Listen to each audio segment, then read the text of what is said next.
Nick. So may I invite you to please come back if you would. And do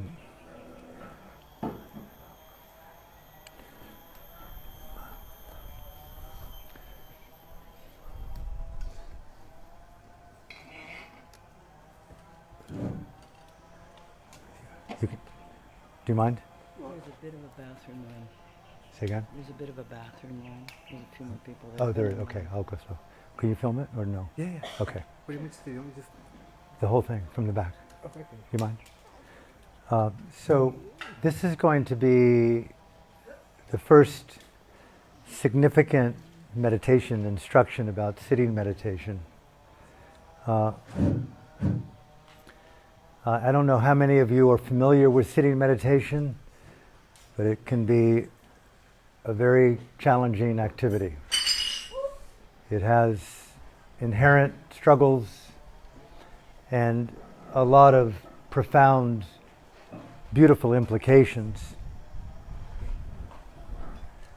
Sitting postures differ culture to culture and body to body. The thing is not to get addicted or attached to what you physically look like when you sit. A lot of people that I've met want to aesthetically look beautiful when they sit. Their legs are in some kind of half lotus or a full lotus. Those are rare individuals who can do that, and I'm not even sure that it's the right thing or a good thing. What's important is naturalness. So may I invite you, as we talk through this guided meditation, to take a moment or two to either sit like this gentleman is behind on the chair. This is a very, very, very commonly important, elegant way to sit. In a chair, on the edge, his back is upright. Back upright is really cool. It helps. This is not a lounge act. It's an act of tremendous embodiment of sacredness and ease of being together. So sit in a posture that reflects importance to you. It won't be long that we sit. And if you're in doubt, just sit in any way that feels right. There's no right or wrong in this case.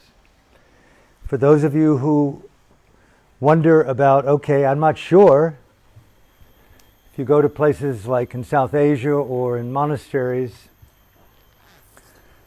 most women will sit with their legs like this. Why, I'm not sure exactly, but they don't use cushions or chairs, and so they sit like this. And then whenever they have to move, they just simply move from one side to the other like that. And it's a very interesting style of practice. It's very different than sitting with your legs crossed. Some people can naturally sit with their legs crossed. If that's the case, one of the best ways to sit that I've found is not necessarily with legs crossed like this, which is okay if you've got the right cushion.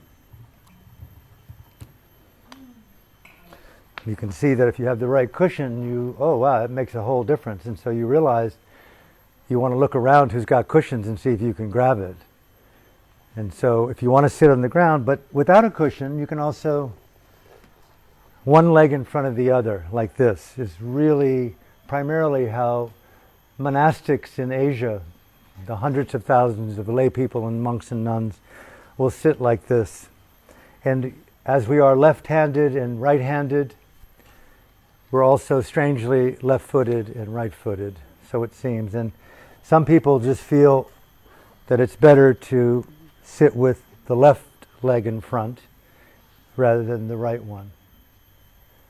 So I would encourage you to experiment with sitting postures in the absence of knowing what you want. If there's a chair, and there are some chairs that are free here, and is to sit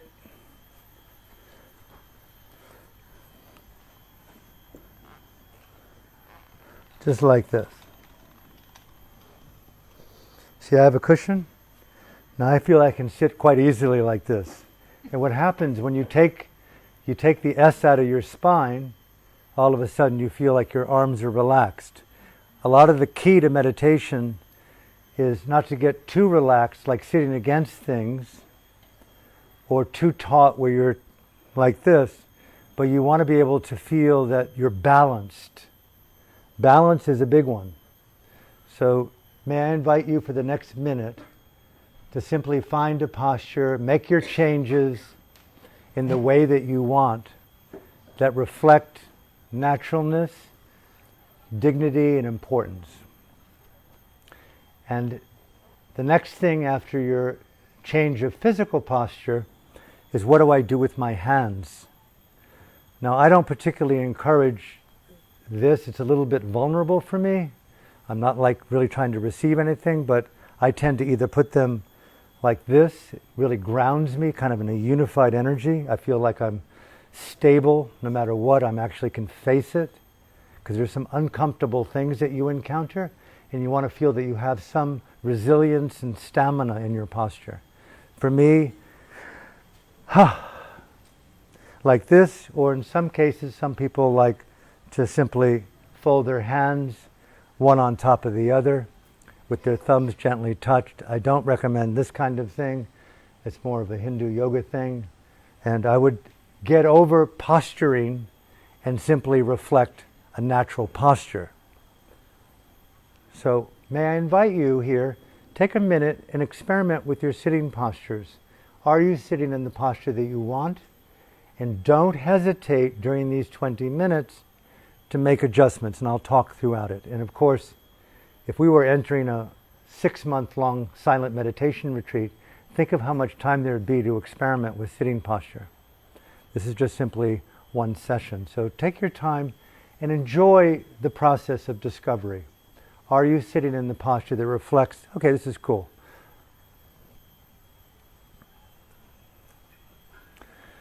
So make your final adjustments, whatever they may be.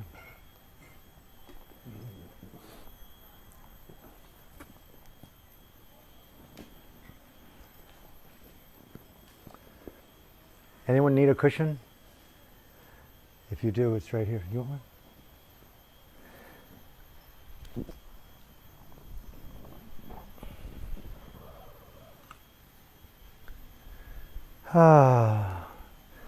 So if you would, just make whatever adjustments you need to make in your posture. And if you feel that it would help in any way to take a breath in and just simply allow it to come out through the mouth and the nostrils in any way, with any level of sound, is totally okay. Just let it come out. Chill. Be easy. Just occupy whatever it is that we feel. I often start my sitting for the first couple of minutes, generally with one palm or the other on my chest, which just grounds me, relaxes me, supports me in fostering high importance to being present, knowing that it's one breath at a time. I'm feeling this eternal voice of energy in my body.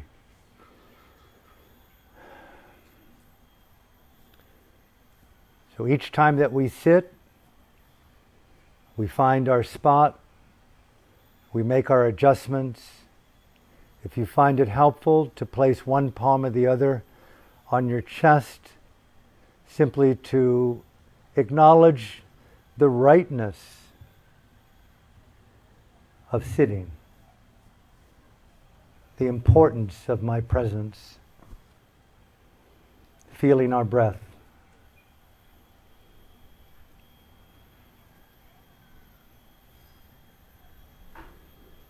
And then when you're ready to lower your hand, place it either on your knees or cupped in your lap. And for this final 30 seconds, let us make whatever adjustments we need to make. Close our eyes without squeezing them shut.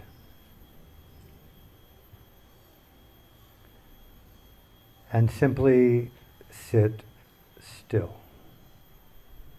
No more volitional movement unless we really have to. Sitting down as fully as we can on the chair, on the floor, on the pillow, on the sofas. Make a point of sitting upright, relaxing the shoulders without losing height in the body posture.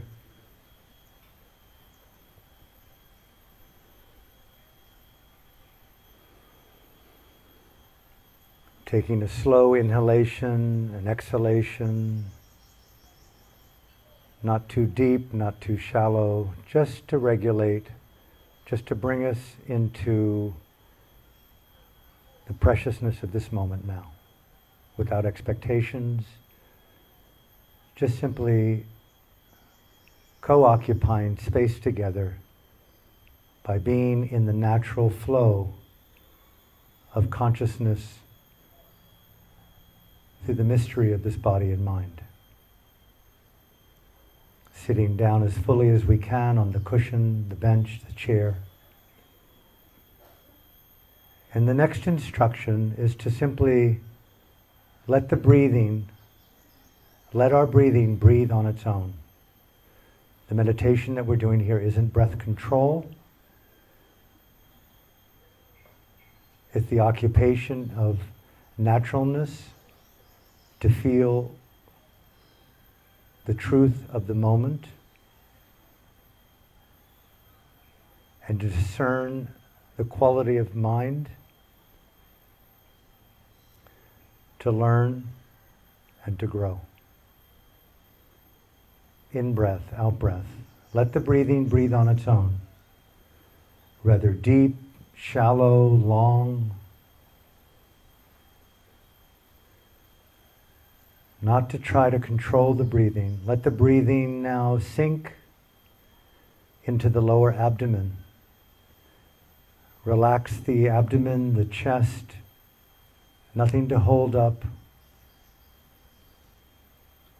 Just natural breathing in any way that we breathe.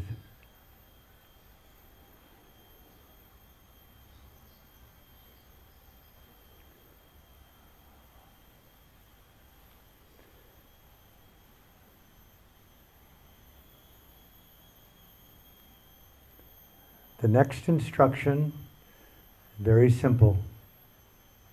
What do I do?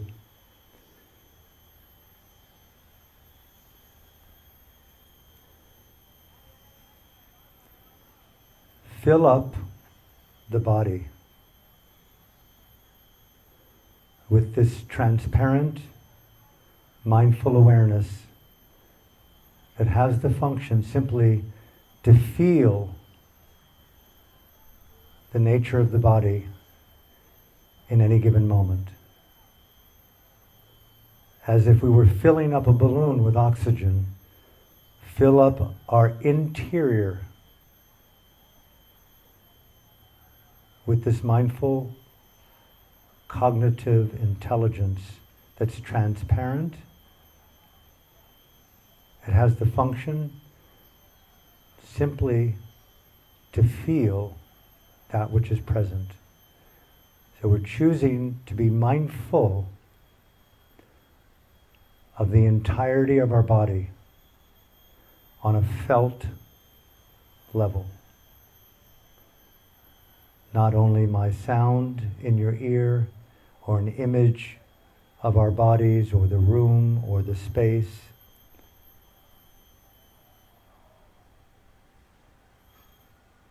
As if we were occupying our hand in the exercise, occupy the sensations of the body. This is called embodied presence.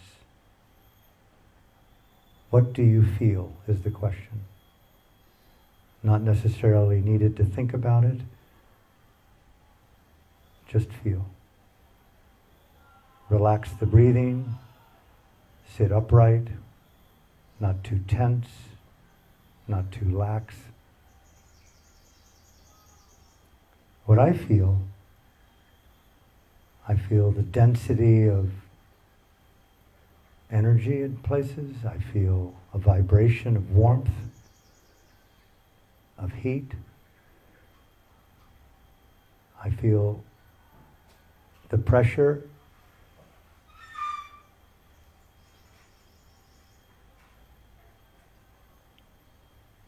of my legs and feet making contact with the floor and the cushion.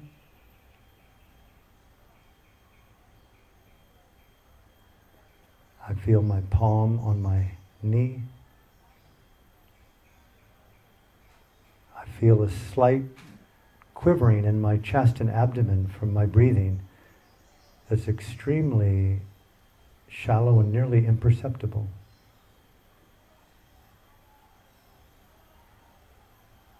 An attitudinal instruction: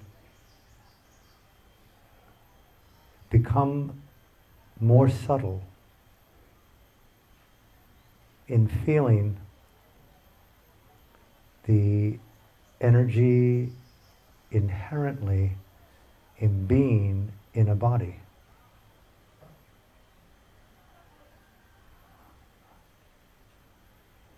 Keep the shoulders relaxed without losing height in our posture.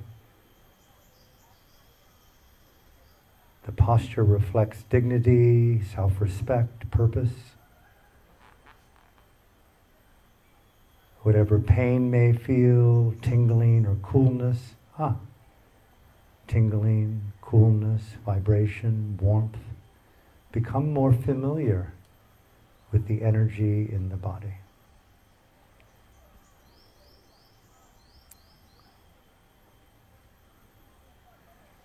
And if you're wondering where to be aware, center the awareness within the chest and the abdomen, and let it expand out into our arms, legs, feet, head, and all of a sudden feel the whole of the body. One quick, intimate experience of the wholeness of the body on a felt, energetic level.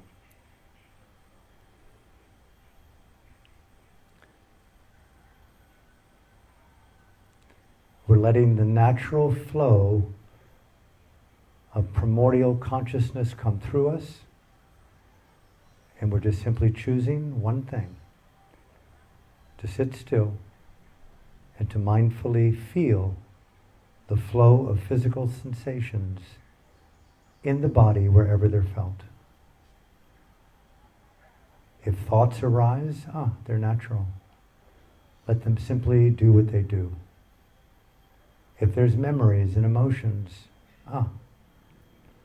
let them come and be felt, and let them pass into the void and go back to the sensations in the body. Embodied mindful presence.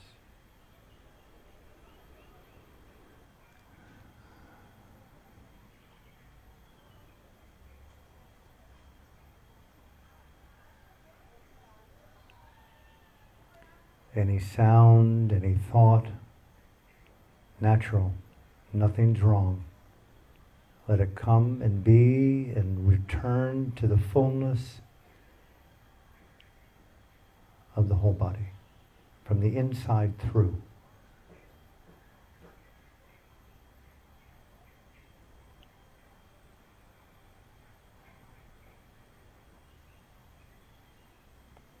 Now for the next 5 minutes, let us sit in silence, simply following these instructions as best as we hear them, and wherever we find the mind,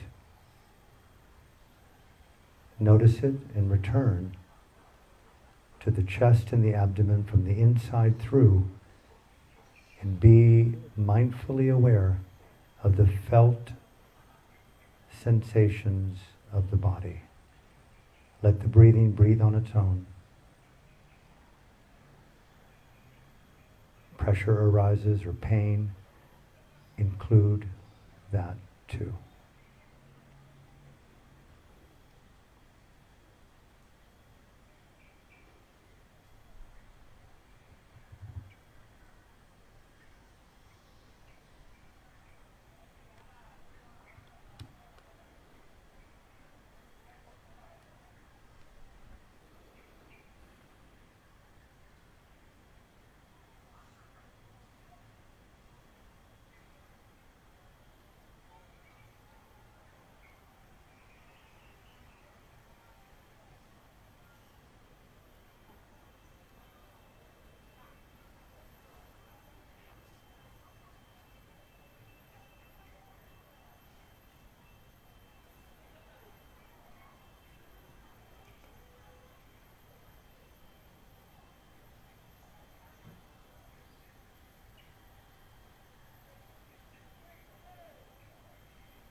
Let us remember the most natural embrace of life. That meditation is the act, the conscious act of inclusivity. Sound, images, interpretations of sound, states of mind, sensations in the body, hopes, dreams, fears. We're holding all phenomena that arises inside and outside that's perceived and felt through the senses.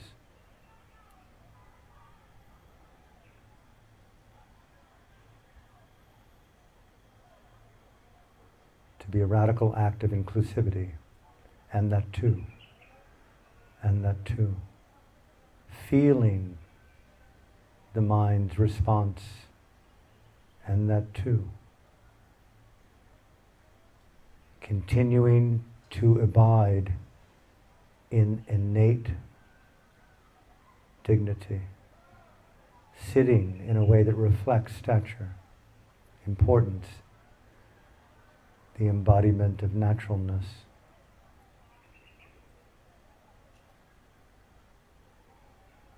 Feeling the vibrational field of the body from the inside through, from the chest and the abdomen, through the limbs and the neck and the head. Letting the breathing breathe on its own. Each time that we try to control it or it finds its way back up into the chest or the throat, we sit back down and let the breathing return to natural rhythm. It does not have to be deep.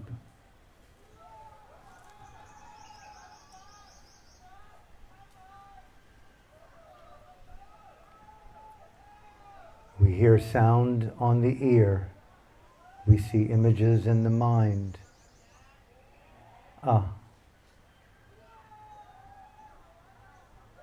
They come and they go.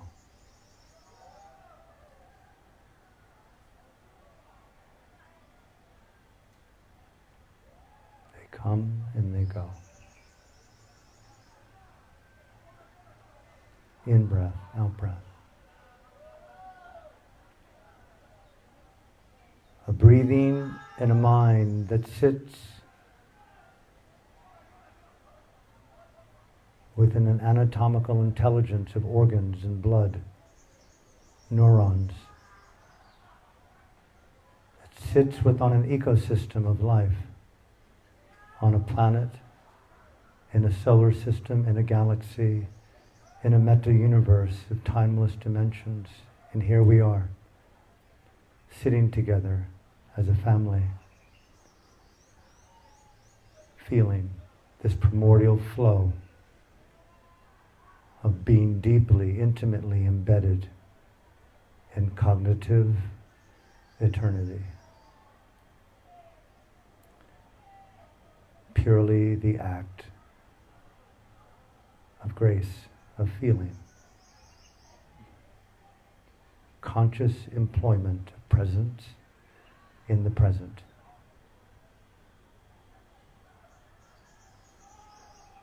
Not holding, not resisting. In breath, out breath.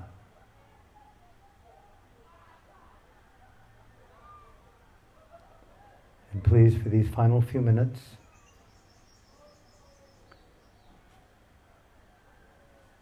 if you need to move your posture for whatever reasons, to do so mindfully. Otherwise, let us continue to sit and occupy our mind and body and shared space with a heightened presence that feels, accepts, embraces, includes.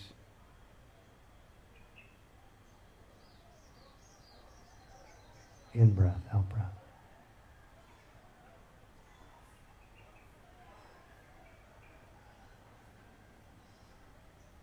No hurry. No hurry at all.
please taking extra care of this final 1 minute before we change posture.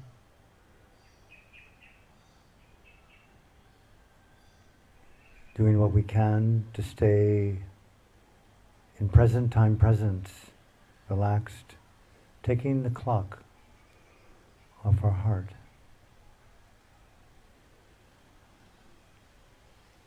We are in life, choosing to be as conscious of the flow of being and choices that we make within it as possible.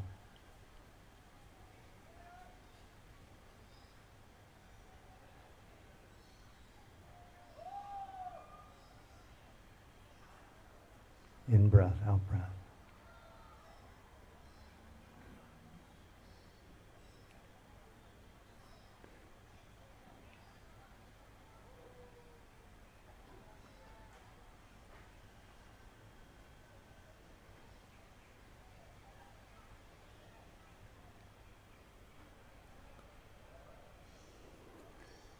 So please, when you feel inclined to in any way that you wish to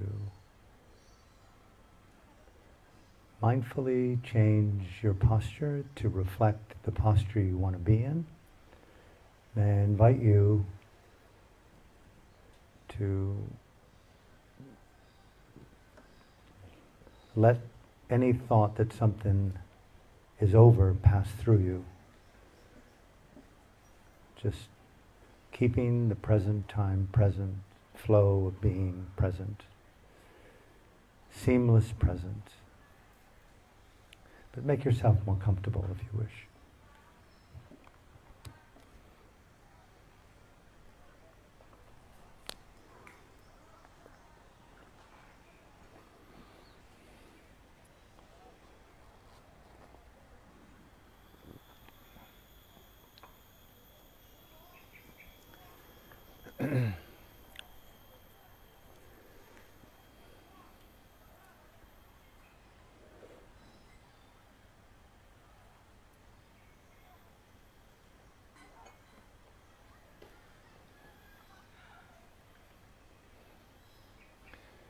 So may I invite anyone who has a question or something they'd like to share that might be of value about specifically sitting meditation? I'd like to take that time to reflect. There's nothing unimportant about anything that you're thinking about meditation, so please share it if there is. Or you'd like greater clarity about something, not to hesitate to ask.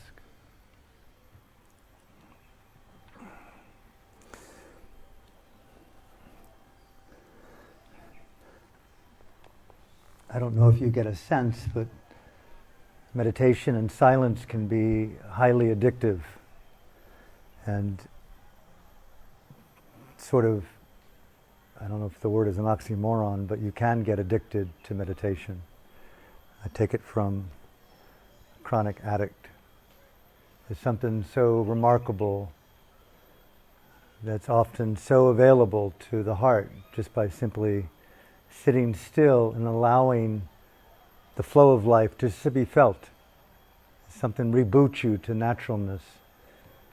And in that process, when it becomes more interesting, it becomes extremely compelling to see that doing nothing but feeling and intuiting is one of the greatest resolutions to the dilemmas that you think you've got to work out through other things. I'm not dissing that process, but I would only encourage you, if meditation appeals to your soul, to take it into your life intimately. So any questions at all, or things you'd like to ask or talk about? Advice on what happens, how to avoid going to sleep? How to avoid, is there any techniques for avoiding going to sleep? Sleep, you know, asking about sleep, nodding. Like nodding. I didn't understand the question. Just what are any techniques to avoid going to sleep? I have a similar question on the same subject. Is what's the difference in quality between the feeling of transcendence and the feeling of being asleep? in meditation? Because I mean, I often feel like I've transcended, but I also maybe I've been asleep. Margaret, handle his shadow. Let me answer the questions. So sleep, the generic and the more transcendental issue. Enlightened nodding. My first response is sort of a quip, and it's sort of rude to say. It's not meant for you, but it's meant, having entered a monastic situation where you are not encouraged, but it's mandatory to sleep no more than 4 hours. You see a hall full of 1,000 meditators doing a lot of nodding. And there's no complaining at all. There's no complaining allowed. So you have to learn to listen to the instructions on how to integrate extreme tiredness and fatigue is not a problem. Number one response to your question is that because you nod, or that because you feel that you're asleep, remove the problem from it. That it's somehow indicative of something weak or shallow or undeveloped in you. It may very well be, but don't buy it. Just challenge it. And so that's one thing. I find it radically natural to be fatigued and tired because I'm living a very busy life, despite the fact I'm doing nothing in Ubud except hanging out. There's something being tiring about being a human. You give it 5 or 6 sittings. Are you coming to Burma? You come to Burma within day 2 of, it'll be the 16th 1-hour sitting meditation after 2 days. 16 1-hour meditations. 4 hours of sleep. Your head will be bruised from hitting the floor. You're nodding so much. You wear a helmet. You got to laugh at these things. You're going to sleep and nod until you die. You're going to be hungry. You're going to emote. You're going to cathart and hurt. Take the developmental expectations out of it. And just simply be aware of the flow. And just to stay at that very intimate edge of being mindful and going with it. Being mindful and going with it. And you find slowly, over the course of a day or two, if you're here for the whole 6 days, that all of a sudden you go, wow, I'm pretty awake. I just went through it. And that's the way it's... You okay? Yeah, I'm okay. The frog gecko, yeah. That's the simplest version, is to demonize it, not overly mystifize it, and make it natural.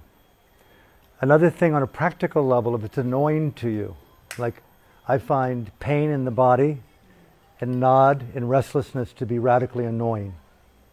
I don't want to be nodding, I don't want to be restless, I don't want pain in my body. Sort of arrogant. So you can stand up. Many meditators and many yogis in retreats, when they're nodding or in pain, they just simply stand up and do a long-standing tree pose.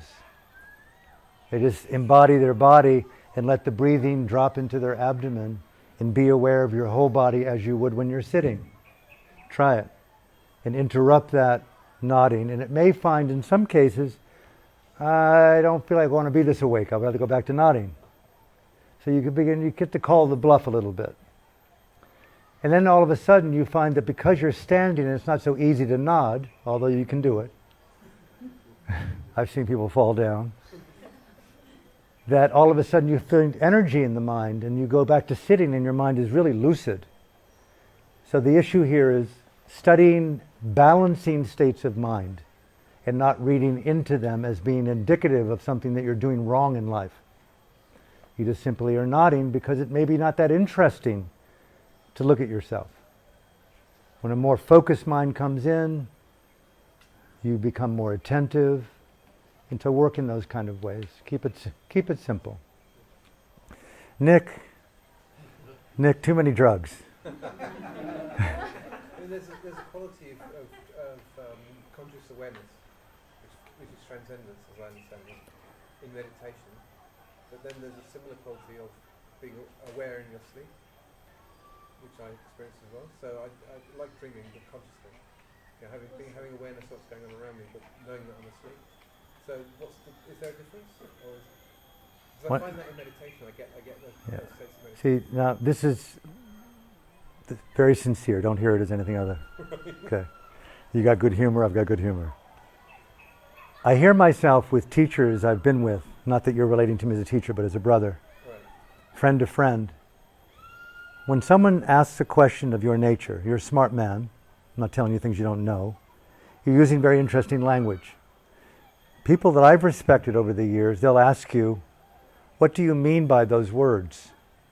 And they'll ask you very intimately, one by one, I want to answer your question, but I need to know what you mean by the word transcendence. Okay. On and on and on. So I don't want to answer it right now, but I would ask you, look back at the film and see the words that you use there, the key words, and write a working definition for them so that you and I could communicate in real time in a real way. Because it'd be easy for me to assume I know what you mean by transcendence and sleep and give you an answer that really appeals to you, but it has no basis in truth. Right. So you know what I'm saying? Yeah. So it's important to study the ways in which we form language and meaning from language like that. All of us. I would really encourage that. Thank you. You're welcome. Keep those drugs out of your mouth. Stop reading books on non-duality. You're saturated with that dogma. Can I be that satirical with you? Yeah. Drunk on non-duality. And we can play like this. I'm drunk on being human. I mean, I would actually disagree with you that I'm drunk on non-duality. No, Because as I was saying to you at lunch, I've actually moved away from it being a part of my everyday life. I don't really think about it anymore since becoming a householder and living in my cave. well, I would have to contradict you, my There's friend. duality. I haven't seen a non-dual person quite as active as you in the last hour and a half of my life. That's because I never get to talk to anybody about it anymore. That could be. I appreciate the active intimacy then. All that repression of all that stuff back there. I mean, I don't want to be overly intimate or rude about it, but just being frank with you, because you're really a beautiful mind, that, you're here for the time that you're here. You live in a cave, you're married, you have children. How long have you been here? 35 years. I don't know why I'm saying all these statistics like I'm a football fan or something. Excuse me. My point is maybe there's something in the retreat here with me and you, and I say this to me as well as everyone here.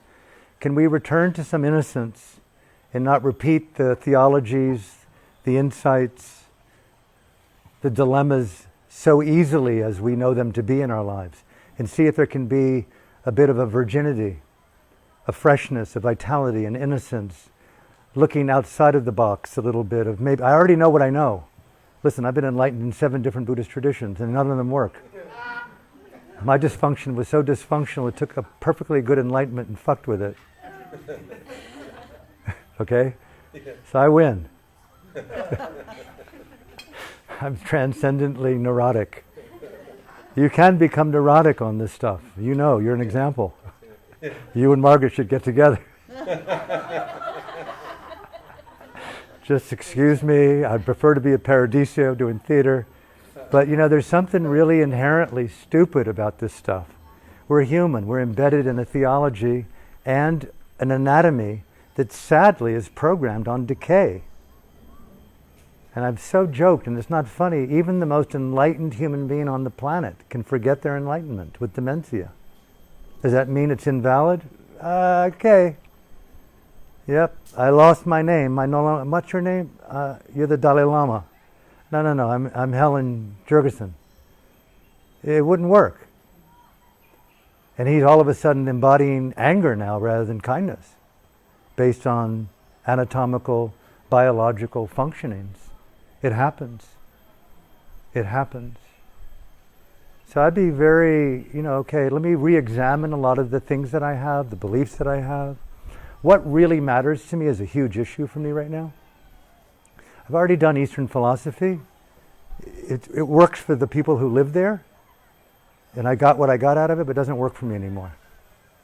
What works for me is my basic human intelligence on what do I want to do today, what do I want to think and feel, and what do I want for my life, my family, my daughter, my future, my heart, my body, my planet, So what do you really want is the question, now that you've come out of your cave? Okay, I can rephrase it. Is there a difference in meditation? Oh, you're going back to the question. Oh, that's what you're asking. Oh, I see. You want to go back to that same question? Well, because it is something gave that you I want, because I used to do TM many, when I was 40 years ago. You used to be sincere. Yeah, well, no, not really. I used to do TM. Go ahead, I'm sorry. I've Go had ahead. the experience of transcendence as I understood it, which was a feeling of being sort of apart from the body itself, not feeling like I'm enclosed in the body. Nick, Nick. My awareness is echoing around. Nick, you had a big Nazi Garan at lunch. You're embodied. You didn't go anywhere. It's an illusion. It's not. It's an illusion that you went out of your body. No, I'm not saying I went out. It's just that it's the illusion of doing that, and then there's the illusion of being awake in a dream, because the dream state feels like it's real. Yes.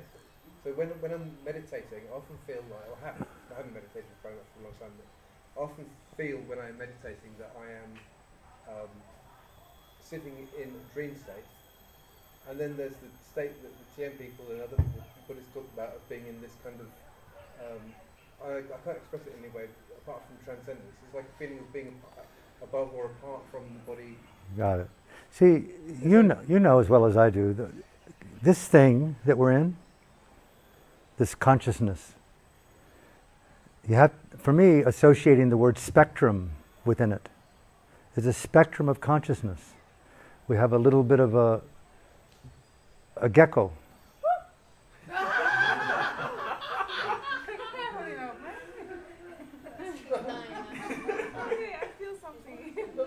A gecko. See? Psychic. We have a gecko. We have a cat. We have people having happy moons and honeymoons that are in bliss from different countries. The spectrum of human behavior on the planet, from genocide to starvation to environmental migration, to the plotting of nuclear radiation and all kinds of catastrophes and breathtaking moments of giving birth and generosity. The range of consciousness exists. And even within our own lives, from a day, as well as I do, you have children. Look at the range of their mind states. So we go from sleep to caffeinated wakefulness, to all of a sudden yogified wakefulness, then with a little bit of a dullness, meditative wakefulness. Someone throws in a little bit of revolutionary substance on your tongue. Next thing you know, you're like in a heightened state of wakefulness. You feel this fantasy for your partner and your wife, you're making love, and you feel this heightened state of sexual, intimate, romantic, ecstatic transcendence. You come back to ordinary, you're hungry, you cook dinner. You're in a spectrum. All of a sudden, life goes on. And we become very fatigued in that spectrum. We become very dull. You see people that are stuck, patterned. That could be me, it could be them. And when you put substances in your mind, organic and natural ones, as well as chemical ones, in my experience, when you take the need to impose outcomes on it and just study spectrum, it seems to be an infinite rainbow of spectrum, like Sir Isaac Newton, just throwing that spectrum, that prism out, and all of a sudden, where there was pure light, there's nothing but the color gradations. I think human consciousness has a multitudinous role of spectrum. So when we use the word transcendence, it's hard to know really what it means unless we were to really be careful with deep empiricism and respect for inquiry and non-finality. You know, you could be very careful with language here because it's really easy to miss what is really what you're asking. What are you really, really asking would be the question that I would ask you. What do you really want to know in what you're asking? And that would come back to what are the words you're using, what's the motivation, and what is it that you don't know that you think the question reflects. If I heard an answer, it would answer that soul's quest. That kind of thing. You know, jumping that aside, because I hear you and I don't really... One of the most fascinating side studies for me has been in the study of auditory vibration. Because when you look at linguistics, certainly in the Sanskrit language, and they have a whole physics of auditory vibration and frequency, but you look at the Buddha's teaching, and it's intimately connected to the physics of auditory vibration. Words are words, but they're frequencies. And all the traditional teachings in the early decades or two were based upon good people coming together, and in a question, dialogue, exchange, there was an exchange of frequencies that led towards the liberation of fear and anger and delusion. All these texts are filled with enlightened moments. They're unambiguous about transcendence being. Enlightened transcendence is the absolute absence of ever feeling fear, greed, or anger ever again. So that's the working definition in the Buddhist psychological existential field. That's a big definition. And so I come back around to you, how are you using it? Not asking for an answer, but to really reflect very deeply. And then taking finality out of these questions. Like I hear the word sleep and transcendence as very definitive endpoints.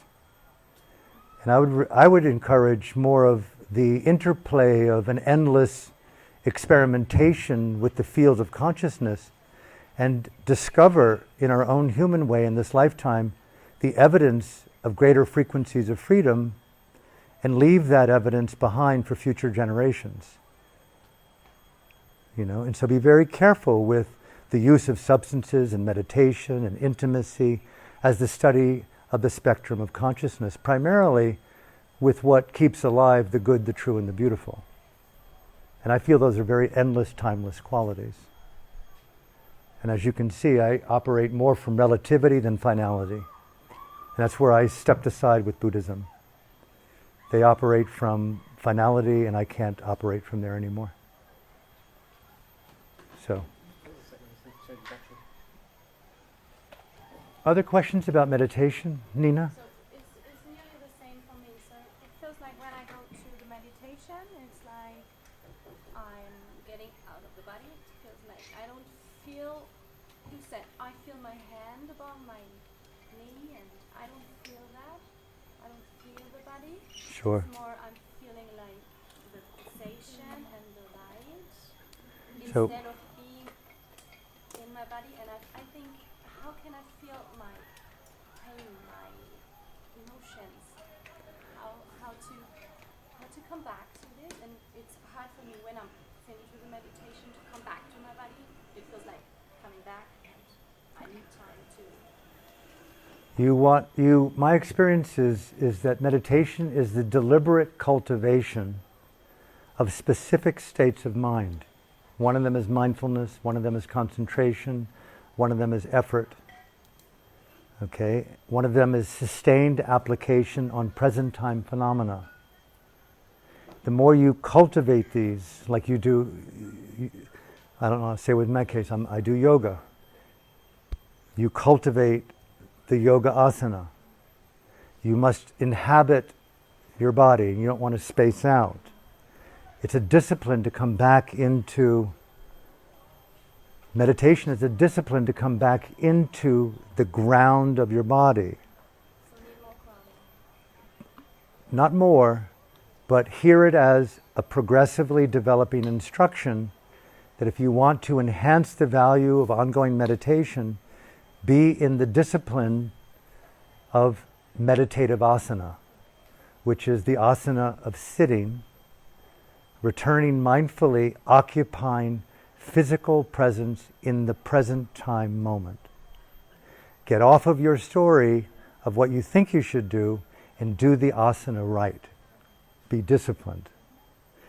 And you will find that all of a sudden, oh my God, all that I thought that I was neglecting has come back. I cannot believe, Alan, is it okay that where's my body? So many yogis in monasteries after day 3 or 4, they'll swear, it's like, where's my body? It's disappeared. I don't feel. I see it so deeply. My fingers here in my That's legs, right. but I don't Right. feel that. And so you're a mother, right? Yeah. A wife, mother, you're married, you've got a life.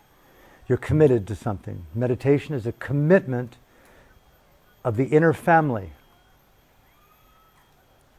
Hear the instructions, and you'll find that if you are disciplined and give yourself, 4, 5, 6, 10 sitting meditations, then revisit this very issue that you're bringing up after 10 downward facing dogs, you're in a better position to know the evidence of that than in the first one. You hear what I'm saying? So you have to be patient. It's a disciplined, ongoing, evolutional activity that has incredible results quickly. I've seen nothing more profound than inner Dharma yoga in the development of that.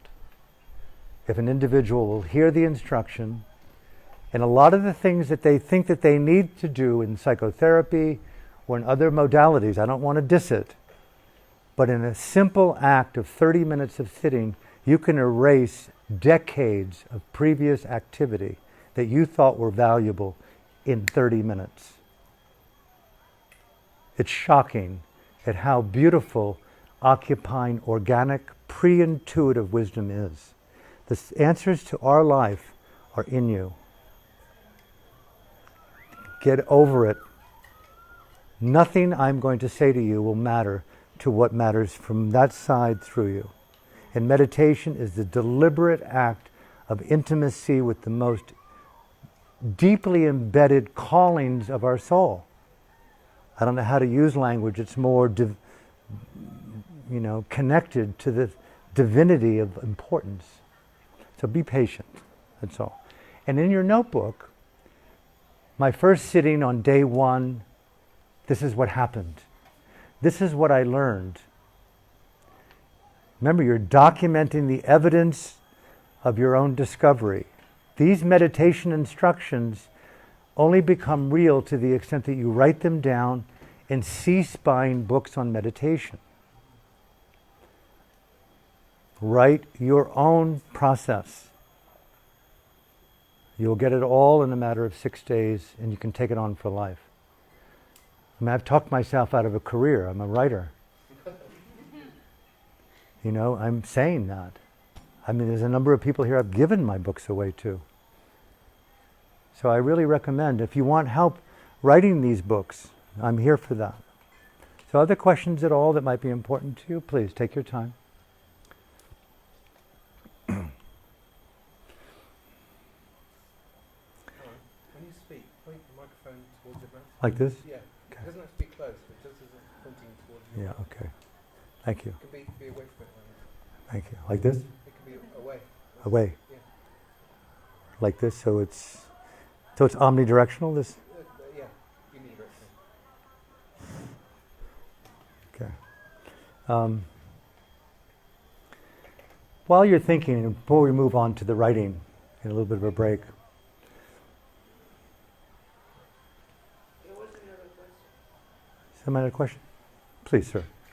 Not directly related to meditation, but earlier when you were using the phrase spiritual apartheid, we hear in Ubud and in our lives now, we hear Spiritual apartheid. yeah, and we hear the word spirituality, the spiritual life, and not separating the two. I'm just interested, I don't think there's a right or wrong, but interested in your definition of the word spiritualism, to live a spiritual life. Spiritual, yeah. I actually explained, I'll say it again because it's worth it, but I did spend some time this morning on that. In a nutshell, the word spiritual for me comes out of the word Dharma, or the Sanskrit word. And Dharma has hundreds of pages of definition in the Sanskrit language, as I'm told. The essence definition is freedom from fear. greed, delusion, and the occupation of compassion, generosity, love, and wisdom. And so the oxygen of Dharma is freedom. Freedom from denigration, self-affliction, and the elevation of beautiful states of being. Read into that beautiful state anything you want. So the word spiritual to me is, I would only hear it through the filter of the word Dharma or of its cousin Dhamma, D-H-A-M-M-A. And it simply means an individual who has taken the vocation of feeling consciousness, the environment of our inner lives as it's expressed through the senses, and taking a dedicated role in challenging ways in which one's own mind inflicts conflict on oneself and on other people, and a dedication to restraining, challenging, and overcoming those forces. The opposite is enhancing generosity, love, compassion, and wisdom, and co-safety. And that to me would be the definition of a spiritual being. Someone who has the vocation of manifesting the overcoming and the enhancing through the word Dharma. Apartheid would mean that there are places to do it and people to do it with versus other places, times, or postures to do it with. So for example, I hear a lot of yoga teachers and meditation teachers talk about integrating yoga into daily life and meditation into daily life and Dharma into daily life. And if you really unpack that, it's really overcoming yoga as asana, meditation as postural, and Dharma as a preferred state of being somewhere versus someplace it's not. So you're taking preference out of space. I am who I am, where I am, in the body that I am, doing what I'm doing. And therefore, I'm defining my presence through the filter of yoga, meditation, and Dharma. It's not the other way around. That makes sense, yeah? So I would encourage you, if it makes sense to you, to challenge the vocabulary that you've used if you've been trained that way, and start a trend in our lives that is no longer studio, shala, or meditation hall driven. Our freedom isn't found in the studio, in the monastery. We're all-time beings living in real time everywhere, all the time. Alan, are you really saying there are places that aren't better to work it out than others? Yeah.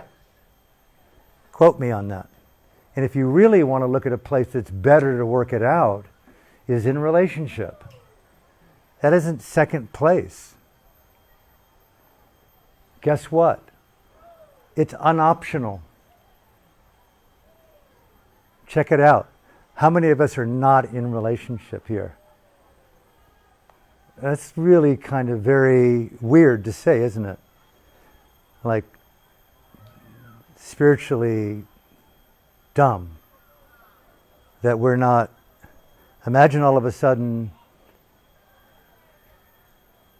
those Jakarta riots that shut down WhatsApp and Facebook and Instagram and ATM and credit cards and the airport. And all of a sudden, guess what? We are together for the next year, minimum. We got to work it out. We're in relationship. Fair enough? Millions upon millions of people are packed together, fleeing desperate areas of starvation, societal denigration, and incredible droughts and fires, going to foreign places, being looked at and related to primarily not as immigrants but as animals. I used to joke when I came out of the Yugoslavia and went back to the white elite West of my choice. And people never even heard of the word activism, pretty much. I gave a keynote speech at Amnesty International's 30th year anniversary in 1990. Little old me talking about activism to the greatest human rights organization in the world. At that time, it was almost unheard of to hear of these concepts. The point being, my country of America, how many of you are Americans? We're under siege. The best-selling book post-election results is George Orwell's book, 1984, Treatise on Indoctrination and Mind Control. I lived in Burma. George Orwell lived there during the war. He wrote Burma Days. The seeds of 1984 were born into one of the most diabolical totalitarian cultures in the world. I met good people who lived really privileged lives, both in your country, Zagreb, Croatia, Sarajevo, Burma, who one day had the ability to have teacher trainings actively involved in their child's life, in their soccer world, and the next week they lived under imminent threat to their families and to themselves, where even their $50,000 Mercedes was worth nothing more than 20. Just like that. So I'm pointing out to, we're inseparably connected. Can we live in that level of intimate, radically sacred relationship without all of the pretense? And so, the apartheid, back to your question, I just so want to challenge where it's supposed to be working out. I want to make you, sir, everything to me. I didn't know this man. He's helped me out once or twice. He's a good friend of other people's here. But I like this man a lot. He's honest. He's straight up. There's the emergence of a friendship. He talked about men in his life that he had personal experiences with. I won't share that. I told him in response that I had 5 men, my closest men, die. I'm without male friends. I immediately thought, which I didn't say to him, we could be friends. And I said to him in response, you can make new friends, but it's hard to make old ones. And I believe that. At this stage of life, meditation, well-being, transformation, all good and groovy. But at the end of the day, the beginning of the day, it's you that matter. I said this morning, at a young age, I was bedridden through illness and disease. And if it wasn't for a perfect stranger, as she's caring for this 2-week-old kitten, perfect strangers coming to my room, talking to me, fanning me, putting water on my lips, helping me move my head, answering the call of nature is radically intimate, yeah? Imagine doing that as practice here and stop talking. Bathing people as if we're bathing our elderly mothers or our children or birthing new babies. There's so many ways that we could expand our spiritual spectrum. To me, sir, this issue of apartheid and preferenced states, let's cease and desist engagement in apartheid. You matter, and I would like to see that I matter to you. I'm not going to hold you to the standard of a lover, but I might. I want to know the secret things in your soul. It's not that I don't have time for the small talk. I really don't have time for it. Do I suffer fools easily? No. Will I be rude? No. But I want something remarkable, pure, intimate. I am waiting for people to meet new standards of intimacy. And I don't have it, but help me find it, is what I'm saying. And I don't want off time. So this meditative thing and this yogic thing and the selling of places as being a better place to cultivate these trainings, we are in the training of life. And to me that is really special, to see that who I want to be can't be better done than right here and right now. And what am I doing to bring to that state is the question that makes it a transformational moment of sacred wisdom. And for me, it comes back to the reason I do this retreat, the beautification of consciousness. I've shared dinner and time with some of you here, and we'll do it again. Beautiful states of mind. I want to leave it with you here. What are some of the beautiful states of mind that you want to cultivate? And let's talk about how we can develop those states of mind. Write down in your notebooks. Take some time in these next 15 minutes. I would like to spend the next 3 months really, really, really feeling into the inner Dharma asana. It's like yoga. Of really speaking my mind. I don't know if that really appeals to you, but maybe it does. If I hear the word authenticity one more time, done, done, done. If you're using the word authenticity, you're already lost. It's like saying I'm cool. Just reinvent the word, like do something so radically pure, stupid, and unconventional that, oh, God, look at how authentic she is. It's amazing, that kind of thing. Fair enough? So upset your own quo. You know, that kind of thing. Someone the other night, I was out for dinner, I bought drinks for everyone in the restaurant. Woo! How rare is that? I sold their Bitcoin.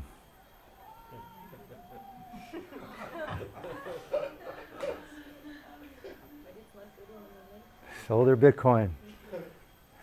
10,000 Aussie. Celebrating. So be unconventional is the thing I try to tell myself. My daughter reminds me that all the time. Living out of the box. You know, so many spiritual people are so fucking predictably spiritual. That's the sickness of asana. Is that there's an orthodoxy imposed upon this incredibly vulnerable, unique being called you. And meditation isn't to pacify, it's to excite, yeah? So I'm going to leave you with the question, what are you excited by for the next 10 minutes? Make a few notes. What are you excited by? I'd like to work with you, share with you, have you share with me in the group over the course of these next 5 days. What turns you on? What's exciting you? Where are you wanting to go with your passions, your intimacy, your sexuality, your vocation? I know it's already working or it's not working, but what do you want to do that could break through the malaise of thinking I've got to work out the shadow first before I can be this heroic expression of pure being, whatever it is that you want to do with your life. And I'll be right there with you, wanting relationships to be different, wanting intimacy to be different. How many people I've met in Ubud that want to write books? I've helped them. It's so easy to do. It's so different than you think that you're needing to do it later. You can start right today. Next thing you know, it's over and done. I want to speak. How many of you have issues with speaking? If you want to learn to speak more naturally, it's an amazingly easy thing to do. It takes the burden off of you thinking that another person has to like you. You just, okay, so you don't like me, I'm going to work it out. It's a very rare individual who's willing to be themselves in the face of judgment and criticism. Next thing you know, they're really appreciating what you're doing rather than the anticipation of negative pleasing. No offense, Margaret. I'm waiting for that $20. I like you, Margaret. Oh, come on, up it. Be sweet. I was hoping you'd go up to 50 again. Might do. Anyway, so get excited with something. Take 10 minutes, 15 minutes. We'll come back. We'll carry on in the day.